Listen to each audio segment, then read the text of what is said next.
मामला बीजेपी बनाम एसपी हो चुका है, क्योंकि लगातार जिस तरीके से बीजेपी और एसपी के बीच में जिस तरीके का नोकझोंक देखने को मिल रही है, पिछले 4 दिनों में ये सारा खेल अब बदल चुका है।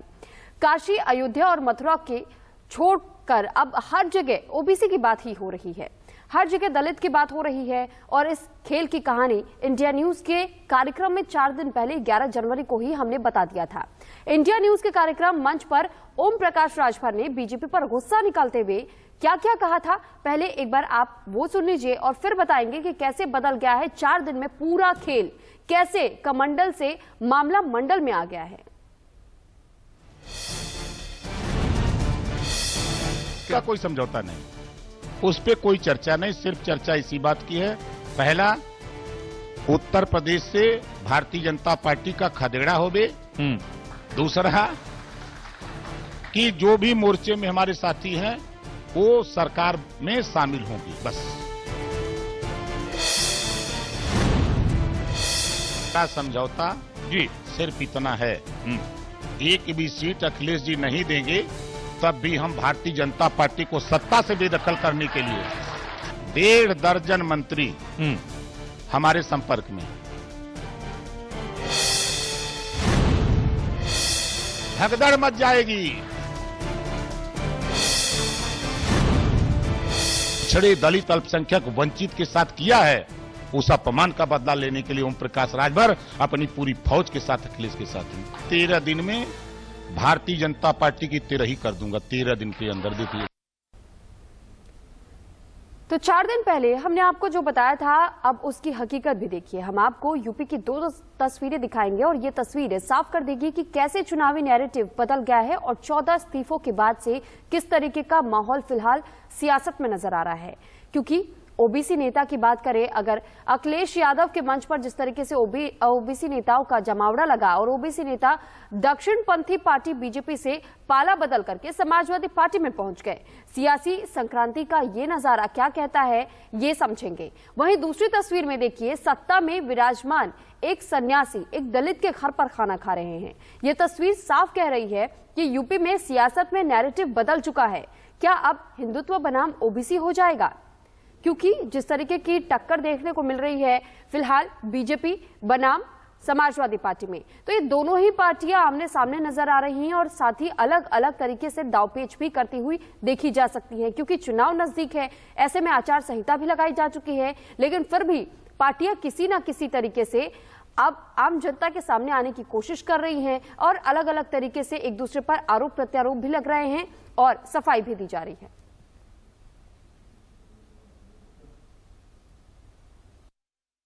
गरीबों, किसानों, भारतीय जनता पार्टी के कुछ लोग कहते हैं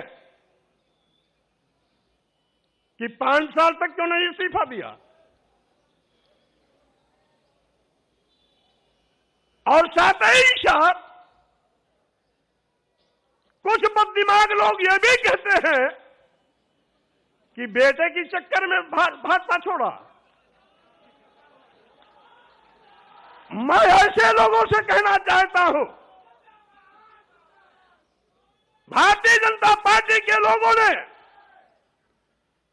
इस देश के गरीबों, मजलूमों, दलितों, पिछड़ों, अल्पसंख्यकों के आंख में धूल झोंक कर सत्ता हथियाई थी।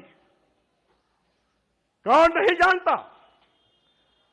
ये भारतीय जनता पार्टी केशव प्रसाद मौर्य और स्वामी प्रसाद मौर्य का नाम उछालकर पिछड़ों के बलबूते पर सरकार बनाई थी। चर्चा किया था मुख्यमंत्री होंगे या तो केशव प्रसाद मौर्य या तो स्वामी प्रसाद मौर्य। पहले गाजीपुर से स्काई लैब उतारने की कोशिश की गई।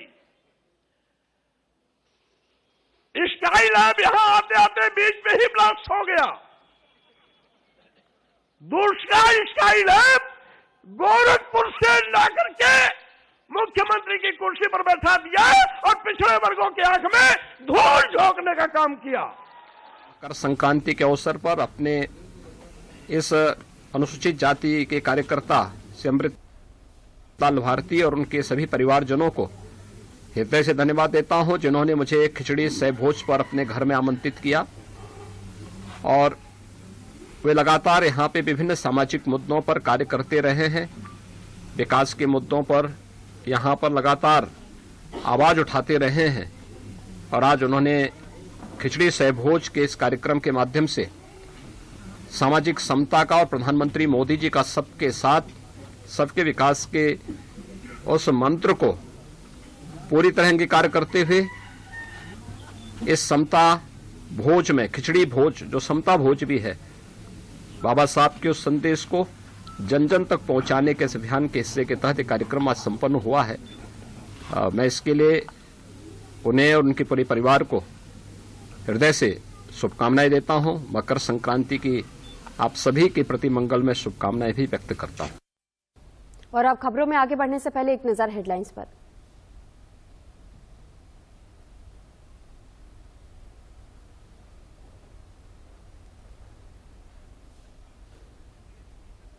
बनाए हर डिश को खास लाइक मैजिक, असली मसाले सच सच, MDH Asian Paints Royal Glitz the Ultra Sheen paint that steals your spotlight. और LabCare, most trusted brand for IT peripherals, accessories and mobile accessories.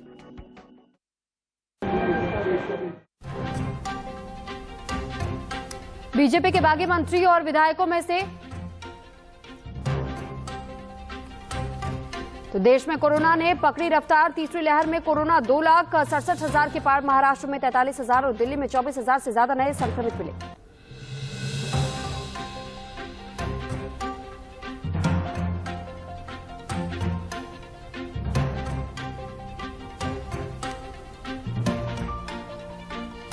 UP में बीजेपी की वापसी की पूरी संभावना। इंडिया न्यूज जन की बात ओपिनियन पोल में बीजेपी को 226 तो 246 सीटें मिलने के आसार। समाजवादी पार्टी को 144 से 160 सीटें मिलने की संभावना। बीएसपी को 8 से 12 तो कांग्रेस को सिर्फ 1 सीट मिलने का अनुमान।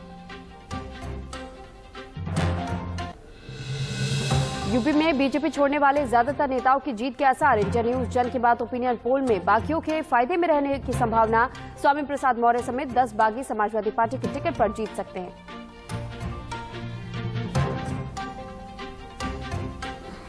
उत्तराखंड में फिर बीजेपी सरकार के आसार। इंडिया न्यूज जन की बात ओपिनियन पोल में बीजेपी को 34 से 38 सीटें मिलने की संभावना। कांग्रेस को मिल सकती है 24 से 33 सीटें। आपको खुल सकता है खाता। पुष्कर सिंह धामी सीएम पद के लिए पहली पसंद। स्टार्टअप कारोबारियों के साथ पीएम मोदी आज करेंगे वर्चुअल बातचीत। ग्रोइंग फ्रॉम रूट समेत 6 विषयों पर पीएम के सामने प्रेजेंटेशन देंगे। स्टार्टअप इनोवेशन से राष्ट्रीय जरूरत को पूरा करने पर होगा जोर।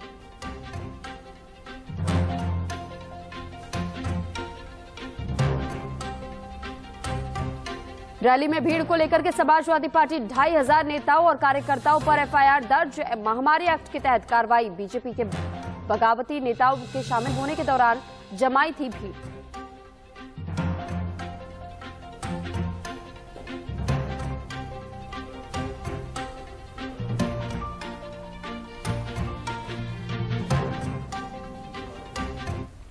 तो वहीं बीजेपी के बागी मंत्रियों और विधायकों में से स्वामी प्रसाद मौर्य समेत 8 विधायक कुल समाजवादी पार्टी में शामिल हो गए। बीजेपी इसे बेशक नुकसान नहीं मान रही है, लेकिन समाजवादी पार्टी का जातीय जोड़ जरूर मजबूत होता दिख रहा है। अखिलेश लगातार जातीय गोलाबंदी करने में लगे हैं, तो बीजेपी भी इसका काट निकालने के लिए योगी आदित्यनाथ को अयोध्या से चुनावी मैदान में उतारने जा रही है। अब योगी का अयोध्या से पुराना नाता भी रहा है। पिछले 5 सालों में योगी 40 बार से अधिक अयोध्या का दौरा कर चुके हैं। उधर बीजेपी की पहली लिस्ट का इंतजार अब भर चुका है, क्योंकि जो कभी भी जारी हो सकता है और सूत्रों के मुताबिक पहली लिस्ट में 172 उम्मीदवारों के नामों की घोषणा हो सकती है।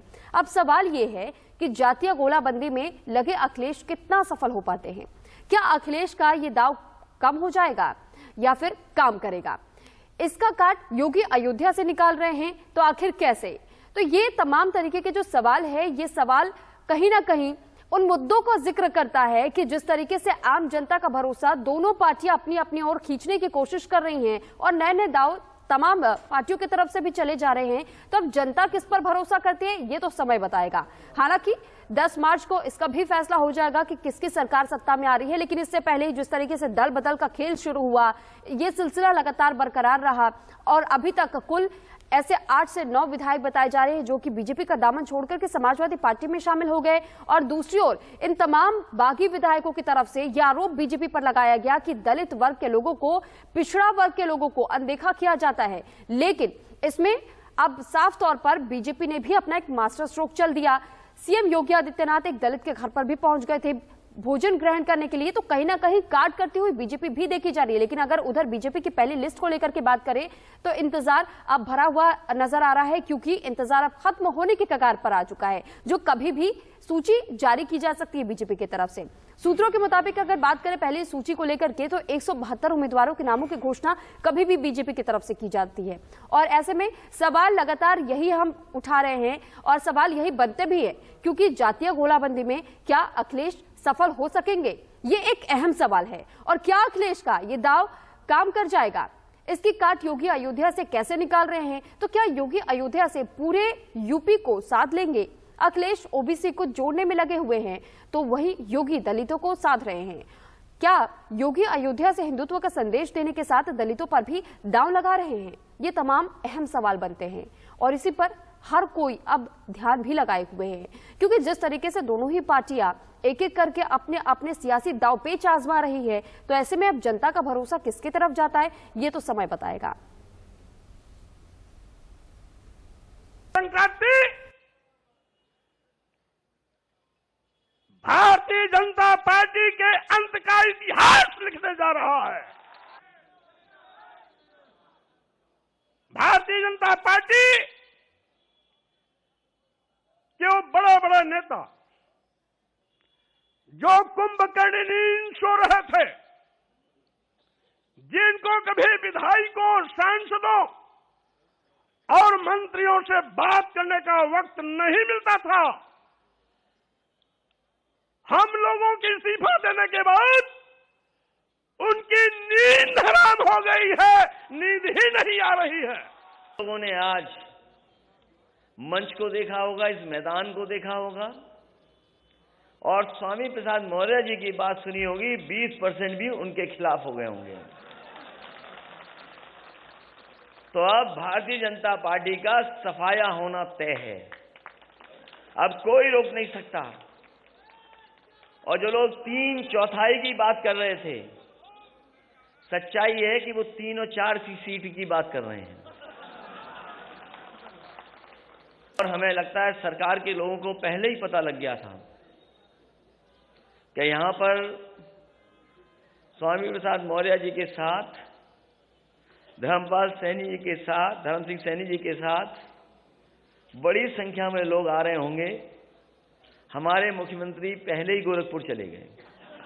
5 वर्षों में जिस तरीके से पिछड़ों दलितों का पूरे तरीके से राजनीतिक रूप से, आर्थिक रूप से और रोजगार के क्षेत्र में और आरक्षण के क्षेत्र में पूरे तरीके से शोषण हुआ है, उस बात को देखते हुए आज हम सब लोग पिछड़े दलित वर्ग के लोग पूरे उत्तर प्रदेश के आज मकर संक्रांति के समय पर हम सब समाजवादी पार्टी ज्वाइन करने जा रहे हैं और ये संकल्प लेंगे कि हम उत्तर प्रदेश का मुख्यमंत्री पिछड़े समाज का, जो दलित, शोषित और अपने वर्ग के लोगों की बात सुने, उनका कल्याण करें, उन्हें रोजगार देने का काम करें, उनके आर्थिक राजनीतिक क्षेत्र में उन्हें आगे बढ़ाने का काम करें।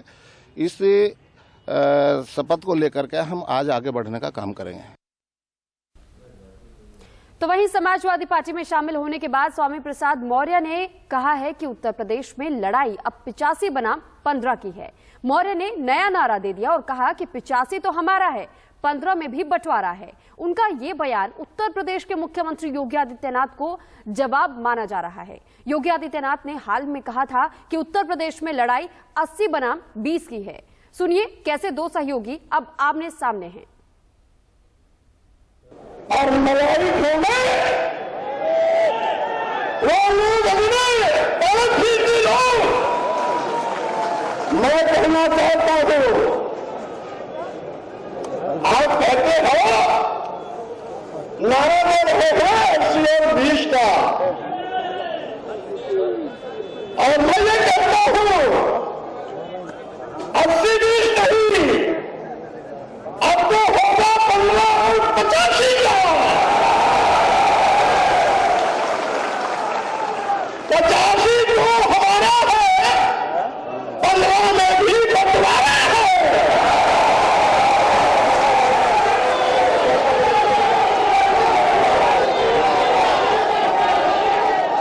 आप दिखाई देते हो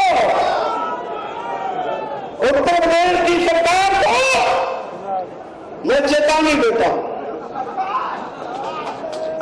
आप कहते हो हम हिंदू कहकर चुनाव जीतेंगे। अगर आप बड़े हिंदू के हमदर्द हो तो अनुसूचित जात, अनुसूचित जनजात, पिछड़े वर्गों को भारतीय संविधान के अंतर्गत जो कार्ड देकर के आरक्षण की व्यवस्था दी गई, उसको अजगर की तरह निकलने का पाप क्यों क्या करें?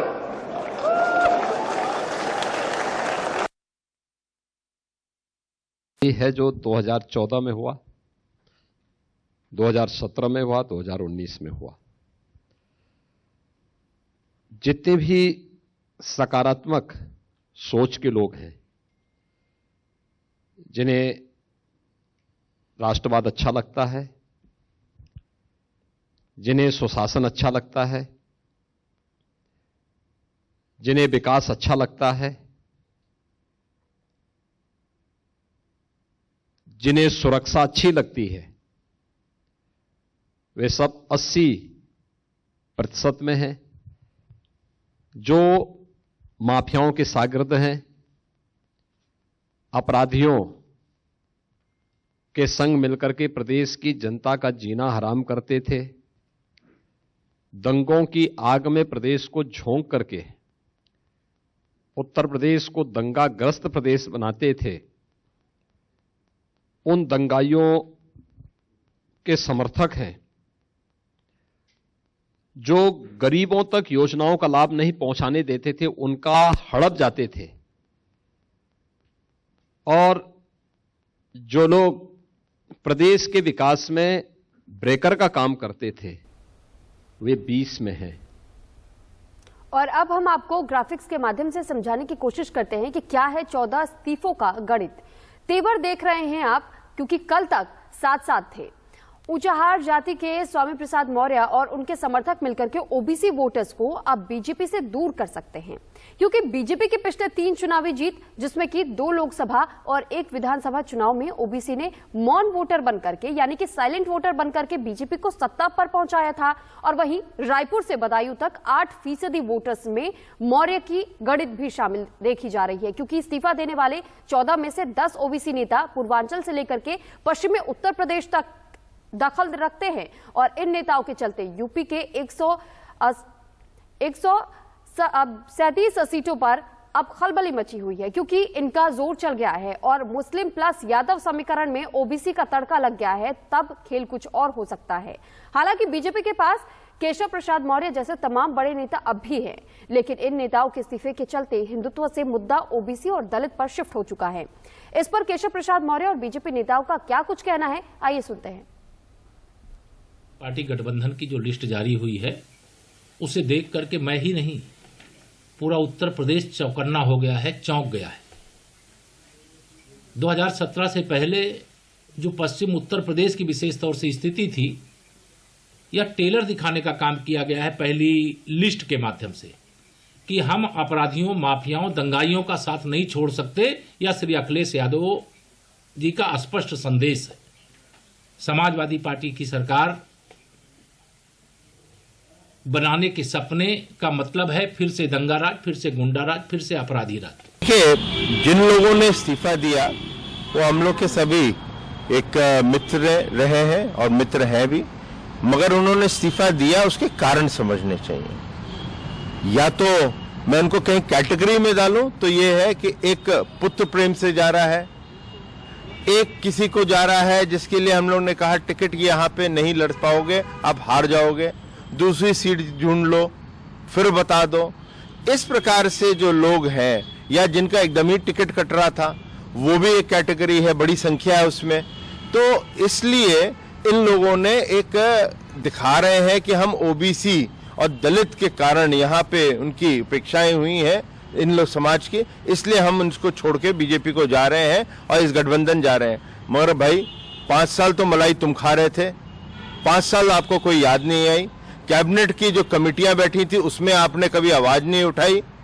एक दफे बता दें कि आपने उसका विरोध किया। आप तो टेबल थपथपाते थे, भाषणों में आप बोलते थे, योजनाओं जब लाभार्थियों को योजनाओं का फायदा देते थे तो चाबियां आप पहुंचाते थे, सर्टिफिकेट आप देते थे। तो फिर ये 5 साल बाद कारण क्या है, वो कारण तो हमें बता दो। और एक चीज और बता दें कि भाई आप लोगों ने समाजवादी पार्टी के साथ निर्णय किया, स्वागत है आपका, आप अपना निर्णय, आपको स्वागत हो। लेकिन समाजवादी पार्टी के अंदर 10 ऐसी चीज बता दीजिए जो दलित और ओबीसी के लिए उन्होंने किए हैं पिछले 5 साल में। यादव और मुस्लिम समाज के अलावा उन्होंने क्या किया, उसका व्याख्यान करें 10 चीजों का। तो वहीं स्वामी के इस्तीफे का असर कितना पड़ सकता है, अब ये भी समझ लीजिए। स्वामी के इस्तीफे का असर दरअसल हिंदुत्व से मुद्दे के साथ जुड़ा हुआ है, क्योंकि ओबीसी और दलित पर अब ये पूरी तरीके से शिफ्ट होता हुआ नजर आ रहा है। इस्तीफा देने के बाद से 14 में से 10 ओबीसी बीजेपी का साइलेंट वोटर माना जाता है और ये समुदाय पूर्वांचल से लेकर के पश्चिम उत्तर प्रदेश तक दखल देते हैं और 137 सीटों पर नए समीकरण बनाने के संकेत भी मिल रहे हैं इससे, क्योंकि Muslim plus Yadav vote bank को लेकर के अब जंग छिड़ी हुई है और ये पूरा समीकरण अब सिमट करके ओबीसी का तड़का लगा रहा है। तो दरअसल जिस तरीके से 137 सीटें बताई जा रही है जिस पर कि Muslim plus Yadav vote bank को लेकर के अब राजनीति शुरू हो चुकी है, तो ऐसे में समाजवादी पार्टी के कार्यक्रम को देखने के बाद से एक बात तो ये साफ दिखाई दे रही है कि किस तरीके का माहौल फिलहाल सियासत में बनता हुआ नजर आ रहा है, क्योंकि इस तरीके के जोश में होश होने के किस्से भी लगातार सामने आते रहते हैं। आयोग ने कोरोना के चलते भी जिस तरीके से पाबंदियां लगाई थी, रैलियों पर रोक लगा रखी थी, ऐसे में भीड़ जोड़ने पर सख्त पाबंदी है। समाजवादी पार्टी के कार्यक्रम पीछे साफ साफ लिखा था कि ये वर्चुअल कार्यक्रम है, लेकिन जरा आप खुद देखिए कि कैसे एक वर्चुअल कार्यक्रम में कैसे यहां पर आयोग के नियमों का पालन भी नहीं हुआ, नियमों का धज्जियां उड़ाई गई और अब साथ ही पार्टी पर आचार संहिता उल्लंघन का मुकदमा भी दर्ज हो चुका है। धारा 144 तोड़ने और महामारी एक्ट के तहत भी एफआईआर दर्ज किया गया है। लगभग 2000 से ज्यादा अज्ञात कार्यकर्ताओं पर यह मुकदमा दर्ज हुआ है। अब वीडियो जारी करके उनकी पहचान की जाएगी। गई है और यही निर्देशित दिया गया है पुलिस के अधिकारियों को कि इसमें जो नियम कानून है उसके अंतर्गत निष्पक्ष विवेचना करते हुए नियम कानून के अंतर्गत पूरी कार्रवाई की जाए। और मैं एक बार पुनः आपके माध्यम से सभी से अपील करता हूं कि कोविड-19 के नियमों का पालन और आदर्श आचार संहिता भी वर्तमान में प्रभावी है। इसमें जो आदर्श आचार संहिता के जो स्पष्ट नियम है और माननीय आयोग का निर्देश है, इसका पालन करना हम सभी का कर्तव्य है। देखिए, इसमें आदर्श आचार संहिता का उल्लंघन और कोविड-19 के नियमों का उल्लंघन इसमें जो परिलक्षित हुआ है उसके अंतर्गत सुसंगत धाराओं में मुकदमा दर्ज किया गया है और इसकी ज्यादा डिटेल्स आप यहां से ले सकते हैं। दरअसल समाजवादी पार्टी के इस कार्यक्रम में जो भीड़ जुटाई गई थी, अब इसको लेकर के मामला दर्ज हुआ, लेकिन ये मामला दर्ज हुआ है गौतमपल्ली थाने में। इंडिया न्यूज संवाददाता रवि कुमार ने Lucknow police commissioner DK Thakur से इस सिलसिले में बातचीत की है। हमारे साथ डीके ठाकुर साहब जो लखनऊ पुलिस कमिश्नर मौजूद हैं। सर, क्या कुछ कार्रवाई हो रही है समाजवादी पार्टी ऑफिस में भीड़ जुटी हुई? जो उन्होंने अवैधानिक कार्य किया है, जो चुनाव आचार संहिता का उल्लंघन किया है, उस संबंध में अभियोग पंजीकृत किया गया है और विवेचना करके कार्रवाई की जाएगी। सर, क्या कुछ शिकायत रही है इसमें लेकर? क्या कुछ शिकायत यही रही थी कि जो उन्होंने अनावश्यक भीड़ इकट्ठी की थी, अनावश्यक भीड़ इकट्ठी करके उन्होंने आचार संहिता के प्रावधानों का उल्लंघन किया है। कुछ अवाली भी लागू है, उसके बाद भी भीड़ उसका भी उल्लंघन किया, उसके खिलाफ भी कार्रवाई। कितने लोगों के खिलाफ कार्रवाई हो रही है? ये 2000 से 2500 जो समाजवादी पार्टी के नेता और कार्यकर्ताओं के खिलाफ। तो जाहिर है करीब 2 से 2500 के आसपास जो लोग वो इकट्ठे हुए थे, उसको लेकर जो है वो कार्रवाई है वो की जाए। 44 भी लागू है, उसके साथ में ही अगर बात करें तो आचार संहिता का उल्लंघन का भी मामला सामने आया है। Ravi Kumar, India News, Lucknow. तो वहीं अब इस मामले को लेकर के तू मैं की राजनीति भी शुरू हो गई है। स्वामी प्रसाद मौर्य कह रहे हैं कि सबसे पहले मामला मुख्यमंत्री योगी आदित्यनाथ पर दर्ज करना चाहिए, क्योंकि गोरखपुर में मुख्यमंत्री ने हजारों लोगों के साथ खिचड़ी खाई है।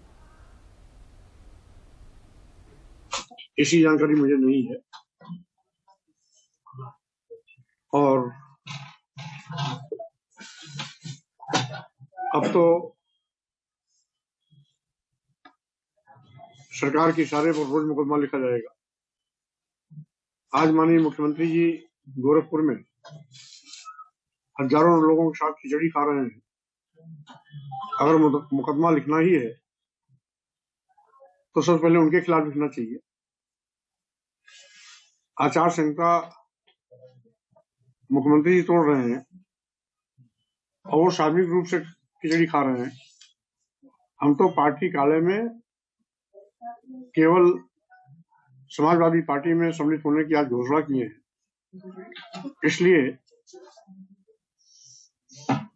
अगर उनको एफआईआर करनी है सबसे पहले माननीय मुख्यमंत्री जी भी करें, जो हजारों लोगों के साथ में आज खिचड़ी भोज में शामिल हुए।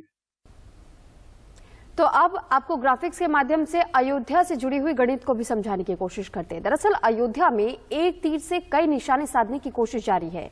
आइए अब आपको लिए चलते हैं सीधे अयोध्या है, क्योंकि योगी अगर अयोध्या पहुंचेंगे तो उसे लगता है कि वही होगा जो कि काशी में मोदी के पहुंचने पर हुआ था, यानी कि काशी की तर्ज पर अयोध्या से यूपी जीतने का प्लान साफ है।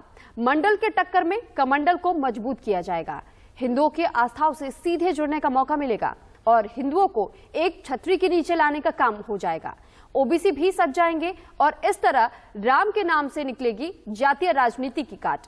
सियासत के केंद्र में रहेगा अयोध्या और इसको लेकर के जो असर देखने को मिल रहा है, अवध क्षेत्र के 82 सीटों पर इसका असर साफ तौर पर देखा जाएगा और पूर्वी यूपी में भी इसका फायदा बीजेपी को मिल सकता है। और यही वो वजह मानी जा रही है जिस वजह से कहा जा रहा है कि अगर योगी आदित्यनाथ अयोध्या से सीधे चुनावी मैदान में उतरते हैं तो फिर ऐसे में जिस तरीके से हिंदुत्व वोट बैंक को साधने की कोशिश की जाएगी तो एक बड़ा सीट को प्रभाव डाल सकती है बीजेपी। और ऐसे में अयोध्या से सीएम योगी के चुनाव लड़ने पर अयोध्या की जनता की क्या राय है, आइए जानते हैं। हमारा तो बहुत बड़ा भाग है और हमारे पूरे डिस्ट्रिक्ट का उत्थान होगा और मतलब हो जाएगा और सब लोग हम लोग अपने लिए सौभाग्य मानते हैं। देखिए भाई साहब, इसका बहुत बड़ा असर होगा। अयोध्या में तो जीत होनी निश्चित है। ये तो खाली एक होगा कि यहाँ इलेक्शन हो रहा है, बाबा जी यहाँ 1 लाख मतों से चुनाव जीतेंगे। इसके साथ साथ पूरे मंडल में और अयोध्या जनपद की 5 सीटें प्रचंड बहुमत से भारतीय जनता पार्टी जीतेगी। उनकी नीति सबका साथ सबका विकास के साथ काम हो रहा है और उदौली क्षेत्र का अपने जिस अयोध्या जिले में हम लोग खड़े हुए हैं काफी विकास हुआ है। पहले हम लोगों को बिजली नहीं मिलती थी, लाइट नहीं थी, सड़क नहीं था, जो भी थी पोजीशन बहुत खराब थी। देखिए पुल कंप्लीट हो गया, आने जाने में सुविधा हो गई, सड़क बढ़िया बनी है, लाइट बढ़िया मिले, विकास हो रहा है, सभी को अन्न मिल रहा है और क्या चाहिए। हमारे हिसाब से योगी आदित्यनाथ यहाँ पूर्ण बहुमत से उनकी सरकार बनेगी, बहुत ही अच्छे मतों से योगी आदित्यनाथ की सरकार बने। अखिलेश भी हैं, उन्होंने भी पास्ट में बहुत अच्छे काम किए हैं। मैं चाहता हूँ अगर वो भी उनकी जगह कर ले तो वो भी बेकार नहीं होगा। तो अब ये भी जान लीजिए कि योगी ने अयोध्या को कैसे चमकाया है। योगी ने अयोध्या को चमकाने का जो काम किया है, दरअसल हर बजट में अयोध्या के लिए नए ऐलान किए गए और सीएम बनने के बाद से 30 बार अभी तक अयोध्या का दौरा भी कर चुके सीएम योगी आदित्यनाथ। तो ऐसे में अयोध्या को वाइब्रेंट बनाने पर फोकस किया गया खासतौर पर और 2017 से दीपोत्सव का आयोजन भी हुआ। साल दर साल दीपों का रिकॉर्ड तोड़ा गया। देव दिवाली की दुनिया भर में ब्रांडिंग की गई। नवंबर 2018 में फैजाबाद का नाम बदल दिया गया और 201 करोड़ की लागत से भजन संध्या स्थल और 104 करोड़ की लागत से रेलवे स्टेशन को नया लुक दिया गया। वहीं 600 करोड़ जमीन पर मर्यादा पुरुषोत्तम श्री राम एयरपोर्ट का निर्माण कराने की बात कही गई। तो वहीं 84 कोसी परिक्रमा परिपथ का निर्माण कार्य जारी है और 22 करोड़ की लागत से गुप्तार घाट विकसित किया जा रहा है। ऐसे में ये पूरा जो गणित बिठाया जा रहा है अयोध्या को लेकर के और इसी वजह से कहा जा रहा है कि एक तीर से कई निशाने साधने की कोशिश बीजेपी की तरफ से की जा रही है, क्योंकि सीएम योगी आदित्यनाथ का चेहरा यहां उत्तर प्रदेश में सबसे मुख्य तौर पर अयोध्या से देखने को मिल रहा है, क्योंकि अयोध्या से बीजेपी का धैर्य और किस तरीके से अब इसकी नैया पार लगेगी इस पर भी गौर कीजिए।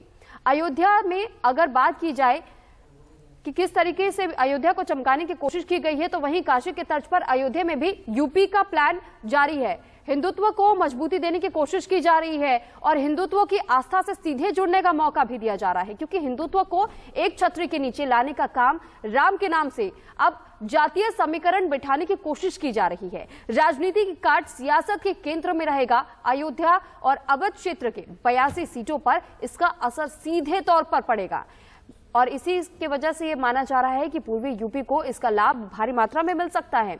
तो ऐसे में कैसे बीजेपी समाजवादी पार्टी के तमाम दांव पेचों के काट को ढूंढ चुकी है, अब आप इसी बात से अंदाजा लगा सकते हैं, क्योंकि अगर अयोध्या से चुनावी मैदान में सीएम योगी को उतारा जाता है तो कहीं ना कहीं समाजवादी पार्टी के लिए एक नई चुनौती बनकर के सामने आ सकती है। और साथ ही साथ ये माना जा रहा है कि हिंदुत्व वोट बैंक को तो मजबूत करने की कोशिश की ही जा रही है, लेकिन इससे कहीं ना कहीं ओबीसी पर भी निशाना साधने की कोशिश की जा रही है और उनके वोट बैंक को भी अपने पाले में लाने की कोशिश इसी के माध्यम से की जाएगी। क्योंकि जिस तरीके से सीएम योगी आदित्यनाथ अब तक 30 बार अयोध्या का दौरा कर चुके हैं, ऐसे में जो यहाँ के स्थानीय भूगोल है, चाहे स्थानीय लोग हैं, कई बातों को वो भी अपने ध्यान में रखते हैं और इसी वजह से ये माना जा रहा है कि अगर अयोध्या से चुनावी मैदान में सीएम योगी उतरते हैं तो उनकी जीत भी संभव बताई जा रही है। तो दूसरी तरफ पूर्वांचल में समाजवादी पार्टी और बीजेपी को कड़ी टक्कर दे रही है। ओम प्रकाश राजभर समाजवादी पार्टी के साथ अब बीजेपी के खिलाफ जुगलबंदी कर रहे हैं। सुनते हैं इस ओपिनियन पोल पर राजभर का क्या कुछ कहना है। राजभर ही नहीं, इस प्रदेश में रहने वाले अहिर गडेरी, कुंभी कोयरी, भर चमार, मुसहर, धोबी, खटीक, पासी, केवन, बिंद, मला, चुल्हा, दुनिया, अंसारी, शेख, सैयद, पठान, चौहान, ठाकुर, ब्राह्मण, बनिया, लाला, गुण, खरवार, भूमिहार, बिहार, आरा, करकबंसी, बंजारा, बहेलिया, खंगार, ये सारी जातियां आज के तारीख में समाजवादी पार्टी की तरफ कमोवेश मजबूती से खड़ी हो गई हैं और जिसका रिजल्ट आप खुद बता रहे हैं कि मजबूत, हम जितना मजबूत पूर्वांचल में है उतना मजबूत मध्यांचल में हो गए हैं, उतना मजबूत हम पश्चिमांचल में हो गए हैं। जितना वोट हम दिलाने की हैसियत में अगर पूर्वांचल में है तो ठीक है, हम अगर वहाँ 20 हैं तो हम पश्चिम में नहीं कुछ कर सकते, तो हम 10% सही लेकिन वोट दिलाने की हैसियत में हैं। और दिन प्रतिदिन आप देखिएगा कि दिन प्रतिदिन जस जस चुनाव और बढ़ता जाएगा, तस तस समाजवादी पार्टी और मजबूत होती जाएगी। तो वहीं इंडिया न्यूज जन की बात ओपिनियन पोल पर बीजेपी सहयोगी